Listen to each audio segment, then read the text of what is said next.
Bonjour à tous. Le pape américain mondial du Covidisme, Anthony Fauci, fait l'objet de 2 enquêtes officielles, ça y est, aux États-Unis. Je vais vous en parler.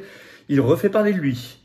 Et dans le même temps, il a des propos assez étranges sur une prochaine pandémie, vous allez voir. Et comme il est très attaqué, il rentre en croisade contre ce qu'il appelle la désinformation, évidemment. Le complotisme. Bon, on va y revenir dans un instant. C'est important. C'est important dans un esprit de vérité, de justice pour les victimes et leurs proches, et surtout de plus jamais ça. Il faut qu'on aille jusqu'au bout. Et ce Fauci, vous savez qu'il a des liens avec des responsables français. On va y revenir aussi. N'hésitez pas à diffuser, à partager cette vidéo. Pour cela, à vous abonner à cette chaîne YouTube. Vous cliquez juste en dessous sur le petit bouton s'abonner. C'est gratuit, évidemment, instantané.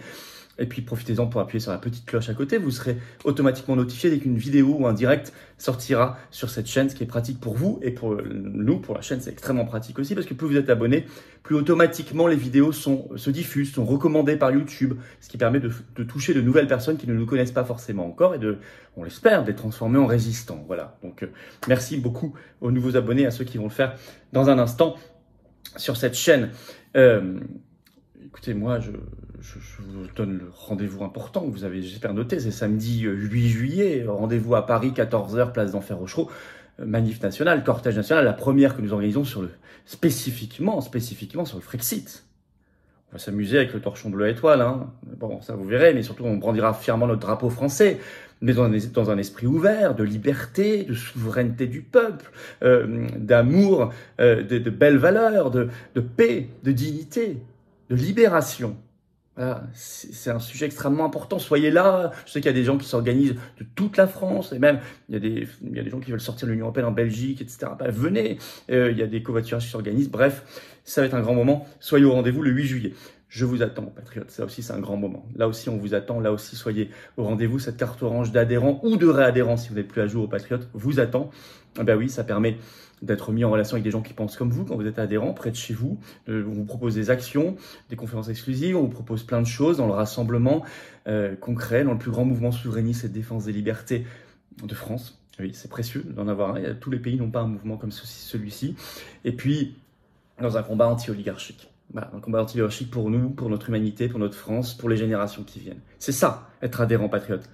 C'est ça aussi, être réadhérent. Et vous pouvez aider aussi la cause en étant donateur. C'est aussi défiscalisé aux 2 tiers pour vous, comme l'adhésion et la réadhésion. Et ça permet de financer nos actions parce qu'on a pas reçu €1 d'aide publique jusqu'ici. Le 8 juillet va coûter cher et tout le reste. Et les européennes qui arrivent dans moins d'1 an, qu'on fait en rassemblement, mais qui vont coûter très très cher. Bref, voilà. Écoutez, adhérent, réadhérent, comment on fait? C'est le premier lien sous la vidéo en description. C'est un lien également en commentaire épinglé. Une petite fiche maintenant sur l'écran. Et dans les dernières secondes de la vidéo apparaîtra un lien sur l'écran. Vous choisissez. Faire un don de soutien aux patriotes, c'est le 2e lien sous la vidéo en description. Je vous invite à le faire dès maintenant, là, en ce début de semaine. Ne remettez pas à demain ce qu'on peut faire maintenant, parce que l'oligarchie ne remet pas à demain ses attaques et ses coups.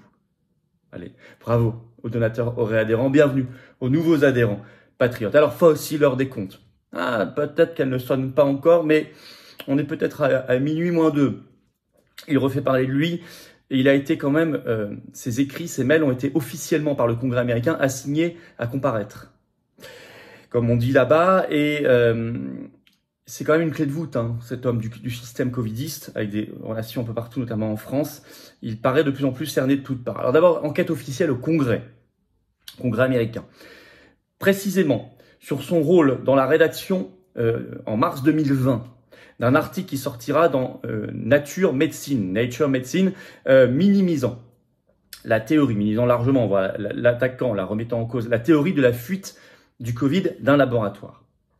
Et on comprend pourquoi il a besoin de casser cette théorie, parce que, en fait, derrière possiblement la création en laboratoire, il y a beaucoup de Fauci. Alors, information sortie par Fox News ce 23 juin, je cite, le sous-comité restreint sur la pandémie de Covid-19 de la Chambre des représentants américaine a découvert en mars, là, des preuves par courriel qui suggèrent, selon ce comité, que le docteur Anthony Fauci a incité à la rédaction de cet article, qui a mis le monde entier sur les mauvais rails. Très important cet article. Ce 23 juin, ce sous-comité a émis une assignation, je cite, à comparaître pour les communications entre tous les auteurs de cet article, notamment, je cite, toutes les communications et tous les documents qui font référence à Anthony Fauci. Et par ailleurs, à Peter Daszak, c'est-à-dire le président, vous le savez, de l'ONG controversée EcoHealth Alliance, qui a beaucoup financé aussi tout ça. Ils ont, selon le Congrès américain, jusqu'au 30 juin, ça arrive dans quelques jours, pour produire ces pièces.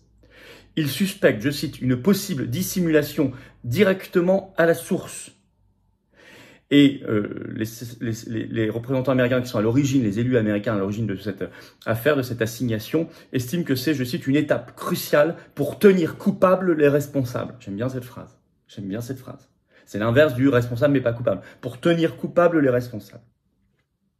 D'autant qu'au même moment, il est interviewé sur Sky News Australie ce 20 juin. L'auteur, écrivain, qui est aussi qui fait des investigations, Michael Shellenberger, a déclaré qu'après enquête, il va sortir un livre, je cite, Anthony Fauci s'est engagé dans des activités très suspectes concernant le Covid.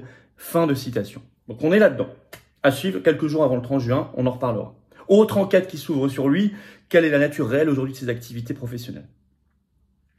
Là, lancé par le sénateur américain Rand Paul. On le sait par un article de Fox News du 20 juin. Le titre, Fauci a-t-il vraiment pris sa retraite? Rand Paul envisage le statut, Rand Paul, le sénateur, exige le statut d'emploi dans l'administration de Biden de Fauci. Que fait-il vraiment? Il travaillerait auprès de Biden. Mais en faisant quoi exactement? Je vais vous lire un extrait de cet article, c'est important. Et vous allez comprendre pourquoi il ferait ça. Rand Paul a une petite idée, moi je pense que c'est la bonne. Le sénateur Rand Paul exige de savoir si le Dr Fauci reçoit toujours un salaire du gouvernement ou d'autres avantages du gouvernement malgré son annonce en 2022 qu'il a démissionné de son poste de chef de l'Institut national des allergies et maladies infectieuses. Dans une lettre envoyée au secrétaire à la santé, donc ministre à la santé et aux services sociaux aux États-Unis, Xavier Becerra, et à l'inspecteur général de son département et l'actuel chef des NIH, Rand Paul a demandé des informations supplémentaires concernant le Dr Fauci sur son emploi et la réception de prestations financées par les contribuables. Rand Paul a noté que Fauci a déclaré dans diverses interviews aux médias à la fin de l'année dernière qu'il ne prenait pas sa retraite, mais qu'il allait au prochain chapitre, entre guillemets, et qu'il allait avoir de nouvelles positions, ce qui comprenait également le fait d'être conseiller médical en chef du président Biden. Fin de citation. Alors, pourquoi Fauci aurait-il encore ce poste-là? Rand Paul a sa petite idée. Il pense qu'il se protège. Je cite l'article toujours. Je crois qu'il s'inquiète d'être inculpé et qu'il continue donc à travailler de sorte qu'il obtiendra une protection juridique sous le gouvernement fédéral, a-t-il déclaré à la télévision fin mars. C'est ce que disait Rand Paul. Il ferait ça pour avoir la protection juridique fédérale américaine du gouvernement. D'autant que ces propos privés vont dans le sens du vent alarmiste. On a fait récemment des vidéos sur la maladie X à l'OMS, etc., les saillies alarmistes d'Ursula von der Leyen, etc. Et lui était ce 14 juin à Portland, à la conférence de l'AHIP, qui est un groupe américain sur les assurances de santé privées. Donc, probablement conférence rémunérée d'ailleurs. Et il est intervenu.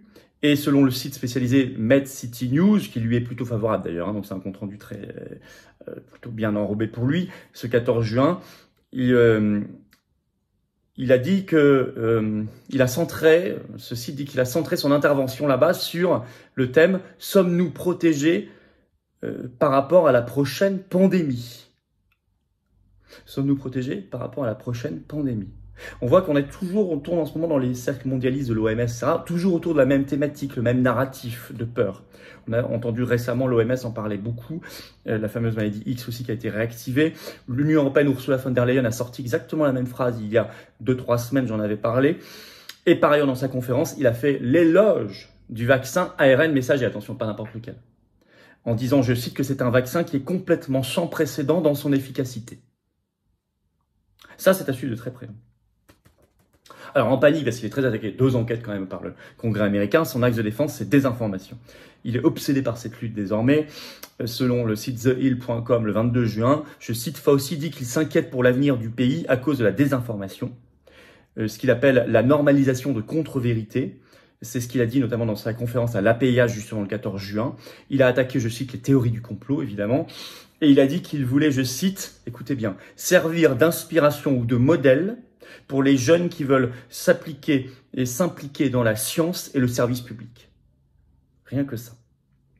Il y a un peu la tête quand même et les chevilles qui enflent. Bon, en conclusion, inévitablement ça avance. Ah, je veux dire, aux États-Unis, ça avance bien parce qu'ils ont une vraie opposition. Contrairement à la France, où c'est nous, ici, la résistance, qui faisons le boulot que l'opposition, avec des guillemets, ne veut pas faire au Parlement. Lui, d'autant plus que c'est une clé de voûte. C'est lui un problème central pour avoir la vérité. Donc c'est très important, il faut parler de Fauci. Fauci a des liens en France. Les courriels qui avaient été révélés il y a un peu plus d'un an, 1 an et demi, notamment ceux qui dataient de mars 2020, ces mails personnels, montraient des échanges avec le professeur Delfrécy en France, qui a dirigé le conseil scientifique dès le départ. Et notamment des échanges sur Raoult et sur l'hydroxychloroquine et les traitements. Donc ce qui est creusé sur Fauci est important aussi, il nous implique aussi en France. Et nous devons avoir le même travail d'investigation ici. Il est évident que nous avons un objectif principal, c'est le plus jamais ça. Il faut bien l'expliquer à tout le monde. Une fois qu'ils l'ont fait, ils peuvent le refaire. Voilà, n'hésitez pas à diffuser cette vidéo, n'hésitez pas à vous abonner encore une fois à cette chaîne YouTube, vous cliquez en dessous, c'est fait, c'est gratuit. Voilà, pensez-y, il y a beaucoup de gens qui regardent les vidéos, je les en remercie vraiment du fond du cœur, mais qui ne sont pas encore abonnés. Ça fait toute la différence, un petit clic, et c'est gratuit, ça permet de mieux diffuser les vidéos. Et vous êtes mieux informés si vous appuyez sur la petite cloche à côté, au même moment. Comme ça, vous êtes informés s'il y a une nouvelle vidéo qui sort ici. Le 8 juillet, 14h Paris, d'Enfer Rochereau, cortège national pour le Frexit. Organisez-vous, c'est un samedi. Soyez là, on va inviter du monde, des belles personnalités. Et on fait dans l'union le rassemblement. Patriote organise tout ça. Ça va être formidable. Allez, venez nous aider. Venez apporter votre force de cœur et de conviction. Venez vous battre pour vos enfants, vos petits-enfants, votre pays, votre humanité, notre pays, notre humanité. Nos belles valeurs de liberté, de souveraineté, de paix, de dignité, de vérité, Dans un mouvement... je crois qu'on peut le prouver clairement anti-oligarchique. On peut pas dire qu'on nous aide beaucoup, on a pas reçu 1 euro d'aide publique, on n'a pas d'aide des banques, on n'a pas d'aide des médias, évidemment, on n'a rien, mais ni de la Macronie, c'est moins qu'on puisse dire, mais on fait. Voilà. Et on est nombreux, on est le plus grand mouvement souverainiste et défense des libertés de France. Rejoignez la dynamique, maintenant, là en début de semaine. Adhérez, réadhérez, faites un don de soutien. Adhérez, réadhérez, vous serez avec nous, vous apporterez ce que vous pouvez, ce que vous voulez, et vous serez mis en relation avec des gens qui pensent comme vous près de chez vous. C'est beau. Comment on fait pour adhérer? C'est le premier lien sous la vidéo en description, c'est le même. C'est un lien également en commentaire épinglé. Dans quelques secondes apparaîtra un lien sur votre écran. Choisissez. Faire un don de soutien, c'est le deuxième lien sous la vidéo en description. Soutien aux patriotes. Le mouvement en a besoin parce qu'il finance beaucoup de choses. Tout ça, c'est défiscalisé aux 2 tiers pour vous. Et en plus, allez voir, baladez-vous sur notre site, les Patriotes, et vous verrez que pour les adhésions et dons supérieurs, etc., on ajoute des avantages maison qui s'ajoutent à tout ça. C'est intéressant. Allez, grand bravo aux donateurs, aux réadhérents, bienvenue aux nouveaux adhérents patriotes résistants. Vive la France!